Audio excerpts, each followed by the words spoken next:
Assalamualaikum warahmatullahi wabarakatuh. Perkenalkan, saya Anissa Trihapsari, mahasiswa Sastra Indonesia angkatan 2023.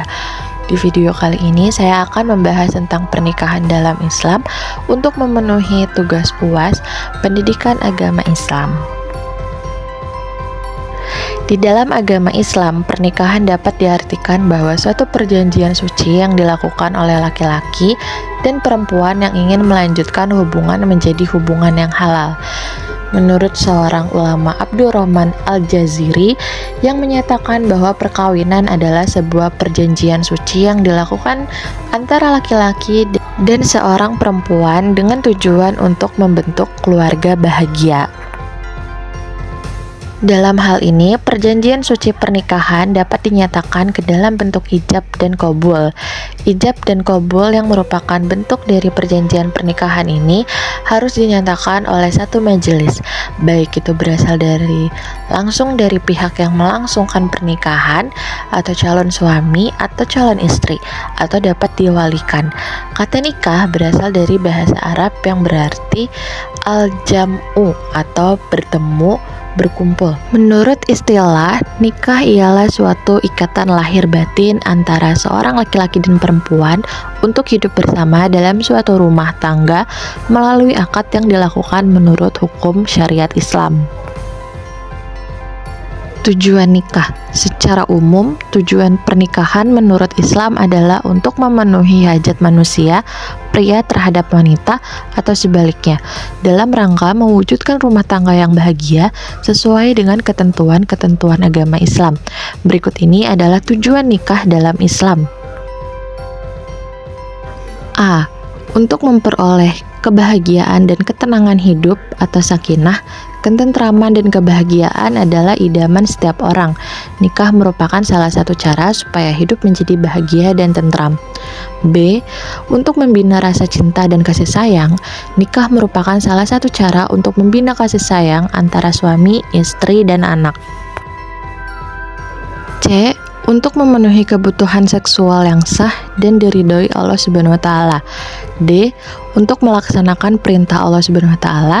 Menikah merupakan pelaksanaan perintah Allah Subhanahu wa taala. Oleh karena itu, menikah akan dicatat sebagai ibadah oleh Allah Subhanahu wa taala. E. Mengikuti sunnah Rasulullah SAW, mencela orang yang hidup, membujang, dan beliau menganjurkan umatnya untuk menikah. Hukum nikah. Menurut sebagian besar ulama, hukum asal nikah adalah mubah, dalam artian boleh dikerjakan dan boleh ditinggalkan. Meskipun demikian, ditinjau dari segi kondisi orang yang akan melakukan pernikahan, hukum ibadah dapat berupa menjadi wajib, sunnah, makruh, dan haram. Adapun penjelasannya adalah sebagai berikut. Jais atau mubah artinya dibolehkan, dan inilah yang menjadi dasar hukum nikah. B. Wajib, yaitu orang yang telah mampu atau sanggup menikah. Bila tidak menikah, khawatir ia akan terjerumus ke dalam perzinaan. C. Sunat, yaitu orang yang sudah mampu menikah tetapi masih sanggup mengendalikan dirinya dari godaan yang menjurus kepada perzinaan. D. Makruh, yaitu orang yang akan melakukan pernikahan dan telah memiliki keinginan atau hasrat tetapi ia belum mempunyai bekal untuk memberikan nafkah tanggungannya. E. Haram, yaitu orang yang akan melakukan pernikahan tetapi ia mempunyai niat yang buruk, seperti niat menyakiti perempuan atau niat buruk lainnya. Mahram. Menurut pengertian bahasa, mahram berarti yang diharamkan. Menurut istilah dalam ilmu fikih, mahram adalah wanita yang haram untuk dinikahi. Penyebab wanita yang haram dinikahi ada beberapa macam, yaitu sebagai berikut. A. Wanita yang haram dinikahi karena keturunan. 1. Ibu kandung dan seterusnya ke atas, atau nenek dari ibu dan nenek dari ayah. 2. Anak kandung dan seterusnya ke bawah, atau cucu dan seterusnya. 3. Saudara perempuan sekandung, sebapak atau seibu. 4. Saudara perempuan dari bapak. 5. Saudara perempuan dari ibu. 6. anak perempuan dari saudara laki-laki dan seterusnya ke bawah. 7. Anak perempuan dari saudara perempuan dan seterusnya ke bawah. B.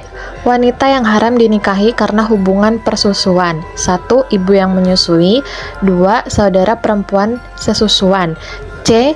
Wanita yang haram dinikahi karena perkawinan. 1. Ibu dari istri atau mertua, anak tiri atau anak dari istri dengan suami lain apabila suami sudah kumpul dengan ibunya. 3. Ibu tiri, istri dari ayah, baik sudah cerai atau belum. Allah Subhanahu wa Ta'ala berfirman, "Dan janganlah kamu kawini wanita-wanita yang telah dikawini oleh ayahmu, terkecuali pada masa yang telah lampau. Sesungguhnya perbuatan itu amat keji dan dibenci Allah dan seburuk-buruknya jalan yang ditempuh." Quran Surat An-Nisa, Surat 4, ayat 22. Wali nikah. Wali nasab yaitu wali yang mempunyai pertalian darah dengan mempelai wanita yang akan dinikahkan. Adapun susunan urutan wali nasab adalah sebagai berikut. 1. Ayah kandung, ayah tiri tidak sah jadi wali. 2. Kakek, ayah dari ayah, mempelai perempuan dan seterusnya ke atas. 3. Saudara laki-laki sekandung. 4. Saudara laki-laki seayah. 5. Anak laki-laki dari saudara laki-laki sekandung. 6. Anak laki-laki dari saudara laki-laki seayah. 7. Saudara laki-laki ayah yang seayah dengan ayah. 8. Anak laki-laki dari saudara laki-laki ayah yang sekandung dengan ayah. 9. Anak laki-laki dari saudara laki-laki ayah yang seayah dengan ayah. Wali hakim yaitu seorang kepala negara yang beragama Islam. Di Indonesia, wewenang presiden sebagai wali hakim dilimpahkan kepada pembantunya, yaitu Menteri Agama. Kemudian, Menteri Agama mengangkat pembantunya untuk bertindak sebagai wali hakim, yaitu kepala kantor urusan agama Islam yang berada di setiap kecamatan. Wali hakim bertindak sebagai wali nikah apabila memenuhi kondisi sebagai berikut. A. Wali nasab benar-benar tidak ada. B. Wali yang lebih dekat atau akrab tidak memenuhi syarat dan wali yang lebih jauh atau abad tidak ada. C. Wali akrab berpergian jauh dan tidak memberi kuasa kepada wali nasab urutan berikutnya untuk bertindak sebagai wali nikah. D. Wali nasab sedang berikram haji atau umroh. E. Wali nasab menolak bertindak sebagai wali nikah. F. Orang yang lebih dekat masuk penjara sehingga tidak dapat bertindak sebagai wali nikah. G. Wali yang lebih dekat hilang sehingga tidak diketahui tempat tinggalnya. H.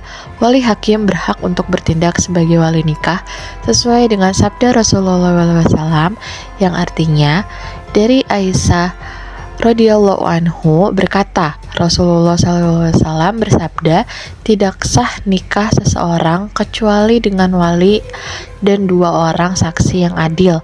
Jika wali-wali itu menolak jadi wali nikah, maka sultan atau wali hakim bertindak sebagai wali bagi orang yang tidak mempunyai wali. Hadis riwayat Daruqutni.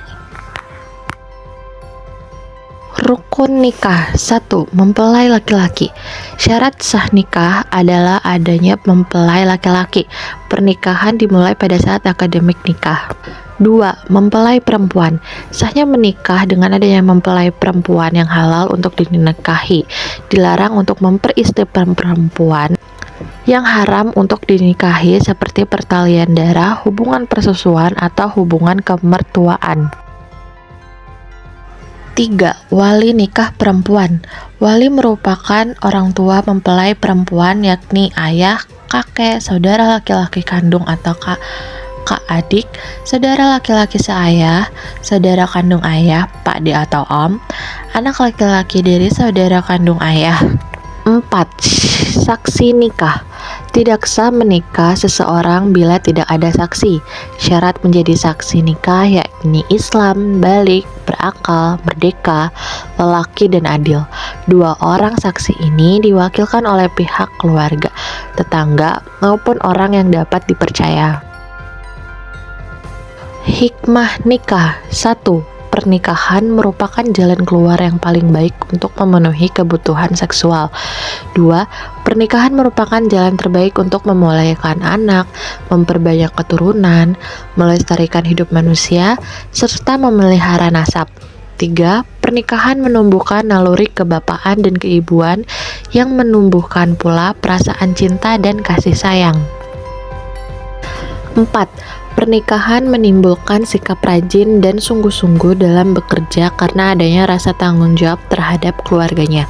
5. Pernikahan akan mempererat tali kekeluargaan yang dilandasi rasa saling menyayangi sebagai modal kehidupan masyarakat yang aman dan sejahtera. Berikut ini adalah beberapa sumber data yang saya ambil dari internet. Sepertinya segitu dulu video penyampaian dari saya. Semoga dengan adanya video ini bisa memberikan teman-teman manfaat. Kurang lebihnya mohon dimaafkan. Wabillahi taufiq wal hidayah. Wassalamualaikum warahmatullahi wabarakatuh.